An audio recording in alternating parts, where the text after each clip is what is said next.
Good morning guys, mayong adlaw sa inyo ha. So, kauban na ako akong utol.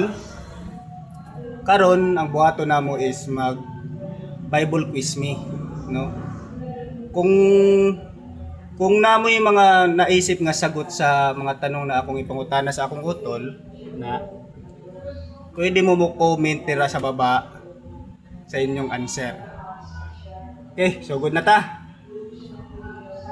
Bro, kinsa ang nag-ingon ani? Ibalik na ako ang pangutana. Panginoon, ipakita mo sa amin ang Ama. Kinsa ang nag-ingon ana?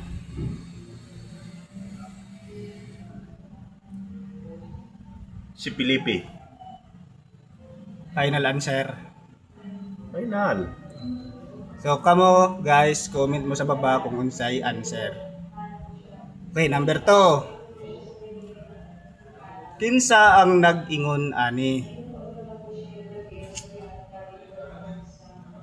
Ngunit sa ganang akin at ng aking sangbahayan, kami ay maglilingkod sa Panginoon. Comment mo guys kung kabalo mo. Kulas. Ngunit sa ganang akin at ng aking sambahayan, kami ay maglilingkod sa Panginoon. Kulas. Nga ba di kulas sa Biblia? Saan si kulas? Ay, si Apostol? Tao ng Diyos. Tao ng Diyos. Lumang tipan, klo. Taga-takag klo, nasa lumang tipan. Lumang tipan. Si... So, wala siya kabalo. So, kamo guys, Leave comment it. mo. Leave it in the comment section. Ang sagot niya, leave it daw. So, mali. Okay, number 3. Kinsa ang nag-ingon ani?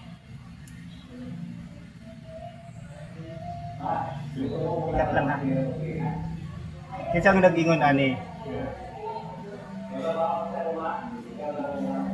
Kahit mamatay ako, ay hindi kita ipagkakaila.